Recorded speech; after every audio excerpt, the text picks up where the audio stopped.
Let's do this thing. I know. See, although Carlos is on my S list right now because he didn't wear the sombrero. So. He's not outside, that's why. I didn't think about that. No, I'll wear it everywhere. I sleep in it. You just tell me when y'all are. I'm good, Mr. Stark.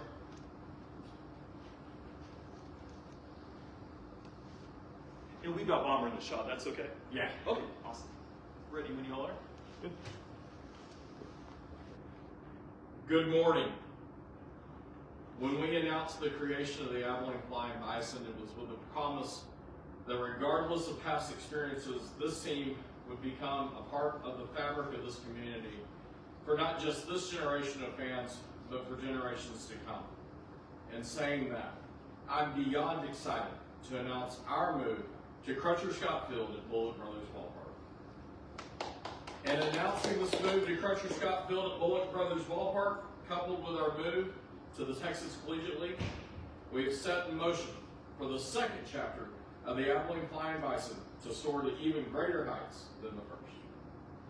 I'd like to personally thank the administration of ACU Athletics, beginning with Vice President for Athletics Zach Lasser, Associate Vice President Paul Weir, Executive Associate Athletic Director Michael Smoose, Director of Facilities Michael Razor, and especially Executive Associate Athletic Director Brian Bruni for making this move possible.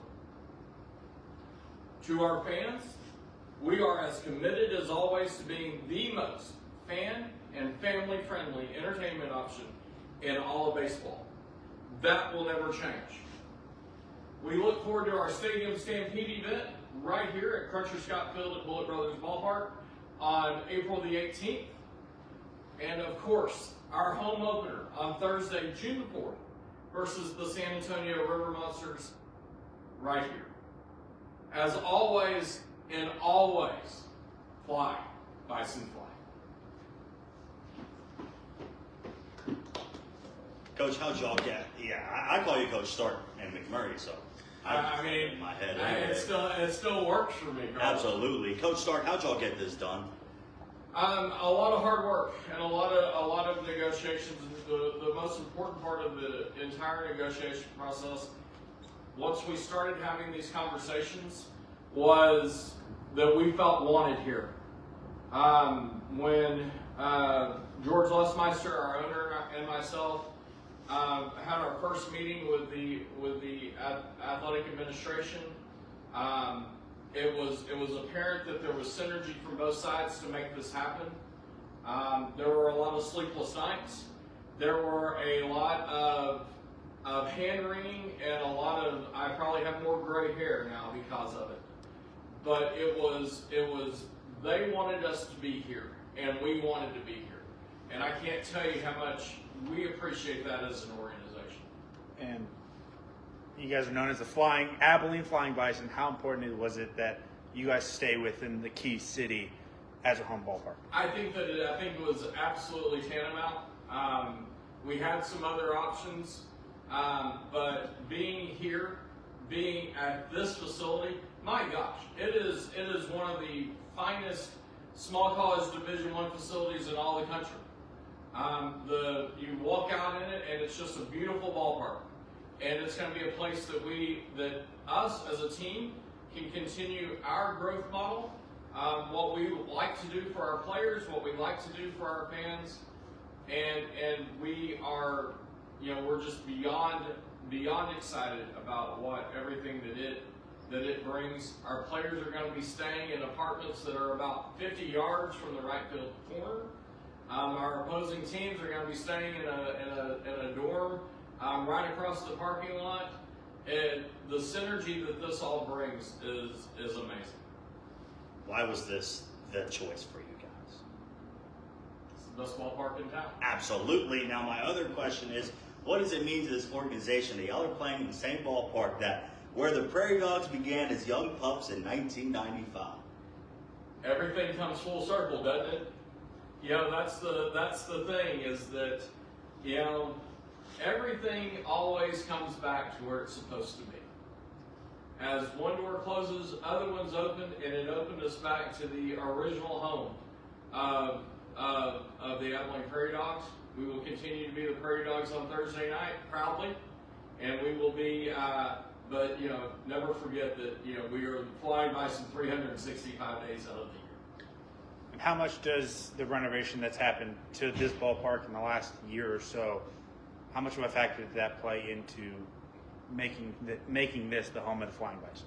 Oh, it's amazing. What they have been able to transform this ballpark into is fabulous. I actually was on the field here in 1993 playing a fall ball game, and where this place is now compared to where it was then, it's a night and day difference. And this is a collegiate summer league after all. You're here to help develop players and get them into their next steps while providing entertainment.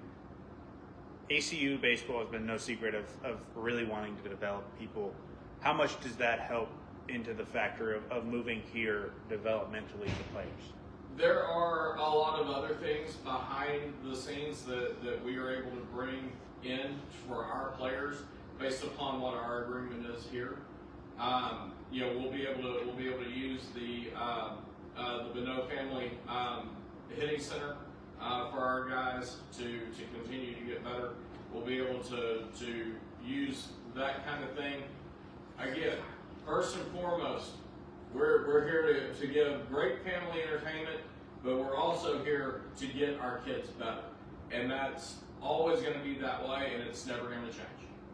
In the 2 years of its existence, not only is Cam Baker doing this thing right now, and Brady Risley is doing this thing right now, you guys moved to a better league, and now you're moving to a better ballpark. How would you describe the absolute dedication you and this organization have had to be able to make these significant changes in such a short amount of time? We've had a plan, we've worked the plan. We've had a plan, we've worked the plan. And I have, as anyone has ever heard me speak, I speak that I won the ownership lottery whenever George Lessmeister became the owner of the Flying Bison. Him and his wife Rebecca have given us all the tools that we need to make this the premier destination in all of summer collegiate league baseball. And as both of you have heard before, I don't care if it's that league in Massachusetts. I don't care if it's the league in Vermont. I don't care. We are going to be the premier destination for collegiate summer league baseball in all of America, and it starts right here.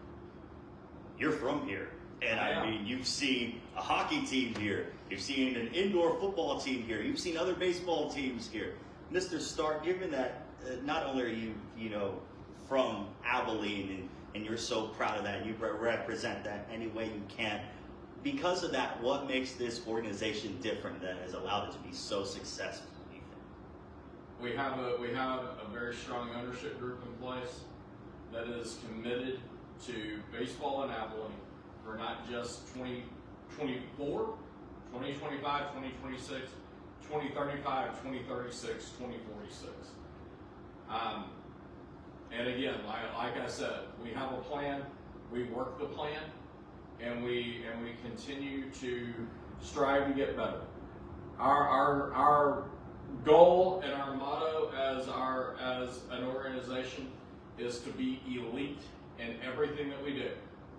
And I have the backing of a fantastic ownership group that allows me to go be elite in everything that we do. Bomber, what you think?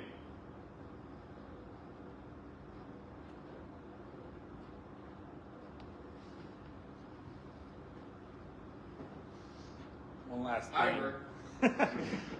Facilities-wise, talk about the fan experience, how much that's going to change, how much going to elevate with the change in scenery for home games. Well, if nothing else, we've got a video board, and I know this because I'm reminded of this every 45 seconds in the office by the person that also offices within my office, and the number of ideas that are coming out of the cardstock notes that he has on like I said, an hourly, sometimes a minute by minute basis.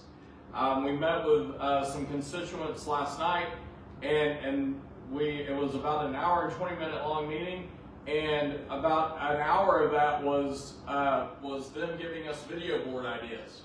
And we are and between game between game games and all of that. All that stuff is that we're committed to. I will tell you that in between the sixth inning, it will still be the concession stand race. This year we are implementing one night of the local media concession stand race. So Carlos and Tyler, you'll be running in the concession stand race this year. Just so y'all are aware, I know that this is news to both of you. I don't want to hear about any pulled hamstrings because you will sign a release.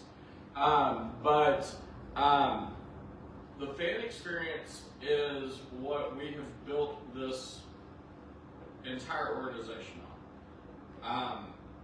When George and I first started talking about what we wanted to see our games look like, I was able to take and we were able to go through and we were able to put together a plan.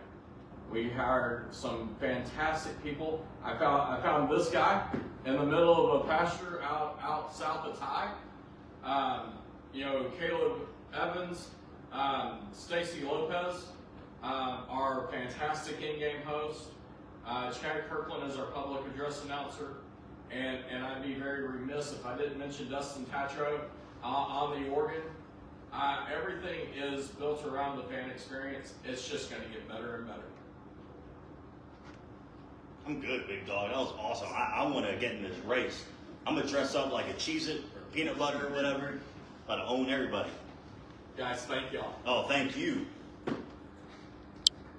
Freaking go, man.